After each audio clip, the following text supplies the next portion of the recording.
Hello students, मैं Mohan Kumar Mishra, assistant professor DVS college Kanpur. आज इस वीडियो में आप सभी लोगों का हार्दिक स्वागत करता हूं। आज इस वीडियो में हम लोग दर्शन शब्द के अर्थ के बारे में जानेंगे। वीडियो बीएड फर्स्ट सेमेस्टर के पेपर फर्स्ट के छात्रों के लिए उपयोगी रहेगा। साथ ही यह वीडियो एजुकेशन सब्जेक्ट से नेट परीक्षा की तैयारी करने वाले छात्रों के लिए भी उपयोगी रहेगा। जैसा कि हम जानते हैं, जो दर्शन शब्द है वो संस्कृत भाषा के दृश्य धातु से बना हुआ है, जिसका अर्थ है जिसके द्वारा देखा जाए। इस प्रकार दर्शन एक प्रकार से हमारी आँखें हैं। उपनिषद काल में दर्शन को इसी अर्थ में स्वीकारा जाता था। मतलब दर्शन शब्द का अर्थ है दृश्यते अनेन इति दर्शनम, मतलब जिसके द्वारा देखा जाए, अर्थात सत्य के दर्शन किया जाए, वह दर्शन है। तो इसीलिए दर्शन हमारी एक प्रकार से आँखें हैं जिनके द्वारा हम संसार को देखते हैं और संसार में दिखाई देने वाली चीज़ों के बारे में, उसके पीछे छुपे हुए वास्तविक कारणों को दर्शन की सहायता से ही जान पाते हैं। दर्शन शब्द के लिए अंग्रेजी में फिलॉसफी वर्ड प्रयोग होता है, जो ग्रीक भाषा के दो शब्दों फिलॉस तथा सोफिया से मिलकर बना है। फिलॉस का अर्थ है प्रेम तथा सोफिया का अर्थ है ज्ञान, अर्थात अंग्रेजी में फिलॉसफी शब्द का अर्थ है ज्ञान से प्रेम। पाश्चात्य देशों में दर्शन को इसी अर्थ में स्वीकार किया जाता है। दर्शन का अर्थ है यथार्थ सत्य की खोज करना। दर्शन होता ये है कि इसमें हम यथार्थ मतलब जो अल्टीमेट रियलिटी है, अल्टीमेट ट्रुथ है, उसको जानने में हमारा ध्यान रहता है। और जीवन के जो गूढ़ प्रश्न हैं, जीवन की जो गूढ़ समस्याएं हैं, उनके पीछे कारणों को जानने के लिए जब हम गहन प्रयास करते हैं, संवेदनशील हो के लगातार प्रयास करते हैं, उसमें जो हम चिंतन प्रक्रिया का यूज़ करते हैं, वो दर्शन के अंतर्गत आता है। दर्शन हमारे सत्य के प्रति जिज्ञासा की पूर्ति करता है। प्लेटो के अनुसार दर्शन की उत्पत्ति मानव मन की अशांति व जिज्ञासा से उत्पन्न संवेदनशील मन के द्वारा जिज्ञासा पूर्ति हेतु गहनता से वास्तविक सच्चाई का पता चलने तक किया गया प्रयास है, जो जिज्ञासा को पूर्ण संतुष्टि प्रदान करे। दर्शन मनुष्य के चिंतन की उच्चतम सीमा है। मतलब जब संवेदनशील मन पूरी गहनता के साथ लगातार एकाग्र होकर के किसी प्रश्न पर चिंतन करता है, जब तक जिज्ञासा की पूर्ति नहीं हो जाती है, उससे दर्शन की उत्पत्ति होती है। एक विषय के रूप में दर्शन के अंतर्गत हम संपूर्ण ब्रह्मांड, मानव जीवन के वास्तविक स्वरूप, सृष्टि, सृष्टा, जीव, जगत, आत्मा, परमात्मा, ज्ञान, अज्ञान, ज्ञान प्राप्त करने के साधन, मनुष्य के करनीय तथा अकरणीय कर्मों का तार्किक विवेचन करते हैं।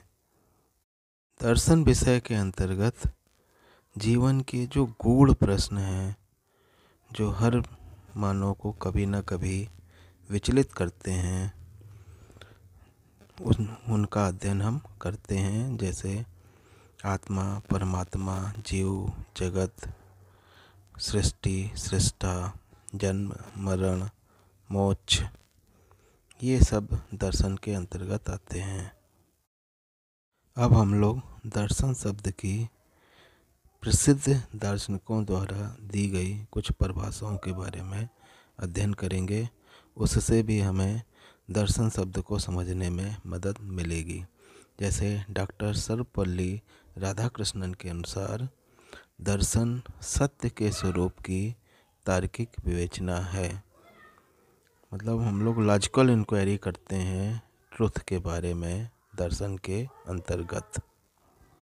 प्लेटो के अनुसार पदार्थों के सनातन स्वरूप का ज्ञान प्राप्त करना ही दर्शन है, अर्थात पदार्थों के वास्तविक गुणों को जानने का प्रयास दर्शन के अंतर्गत आता है।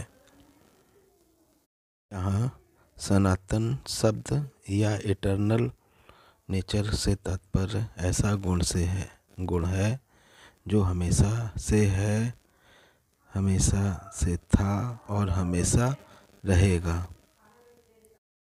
काम्टे के अनुसार दर्शन विज्ञानों का विज्ञान है।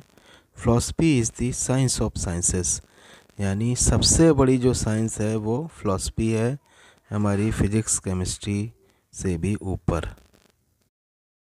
फिस्टे के अनुसार दर्शन ज्ञान का विज्ञान है। Philosophy is the science of knowledge, यानी ज्ञान को प्राप्त करने के लिए जब हम सिस्टमेटिक ढंग से, व्यवस्थित ढंग से लगातार प्रयास करते हैं, वो दर्शन के अंतर्गत आता है। अरस्तु के अनुसार दर्शन ऐसा विज्ञान है जो परम तत्व के यथार्थ स्वरूप की जांच करता है।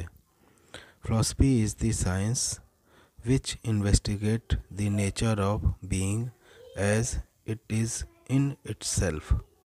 अतः दर्शन के अंतर्गत हम परम तत्व के यथार्थ स्वरूप की जांच करते हैं। लगभग सभी दार्शनिकों ने दर्शन के अंतर्गत परम तत्व को जानने की ही बात की है, उसके यथार्थ स्वरूप को समझने की बात की है। हर्बर्ट स्पेंसर के अनुसार दर्शन विज्ञानों का समन्वय या विश्वव्यापक विज्ञान है। Philosophy is the synthesis of sciences और ए यूनिवर्सल साइंस, यानी जितने भी विज्ञान हैं उनकी उत्पत्ति दर्शन से हुई है और विज्ञानों का जो विज्ञान है वो दर्शन है।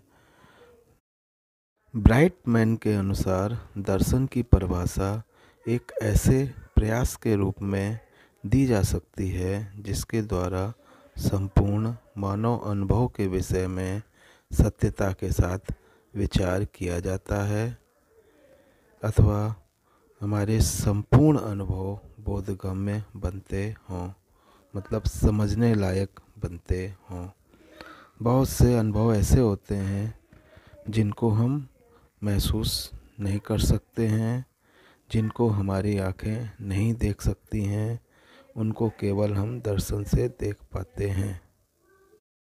महात्मा गांधी दर्शन को एक प्रयोग मानते हैं जिसमें मानव व्यक्तित्व व सत्य उसकी विषय वस्तु होती है और उसके जानने के लिए हम प्रमाण या प्रूफ एकत्रित करते हैं। बर्ट्रैंड रसेल के अनुसार दर्शन वह प्रयत्न है जिसमें अंतिम प्रश्नों का आलोचनात्मक ढंग से उत्तर दिया जाता है। उन सब बातों की खोज की जाती है जो उन्हें भ्रामक बनाती हैं तथा हमारे सामान्य विचारों से संबंधित स्पष्टता तथा अव्यवस्था का ज्ञान कराती हैं। अतः दर्शन के अंतर्गत हम अंतिम प्रश्नों का आलोचनात्मक ढंग से उत्तर खोजते हैं और उन सब बातों की खोज करते हैं जो हमें वास्तविक सत्य तक पहुंचने में बाधक होते हैं। उन बाधाओं को जब हम पहचान लेते हैं तो उनको दूर करके हम दर्शन की सहायता से सत्य तक पहुंच जाते हैं। सेलर्स के अनुसार दर्शन एक ऐसा अनवरत प्रयत्न है जिसके द्वारा हम संसार और अपनी प्रकृति के विषय में क्रमबद्ध अनुभवों द्वारा अंतर्दृष्टि प्राप्त करते हैं। इस प्रकार हमने जाना कि दर्शन एक प्रकार से हमारी आँखें हैं, जिसके द्वारा हम संसार के वास्तविक स्वरूप को, उसके प्रकृति को जान पाते हैं।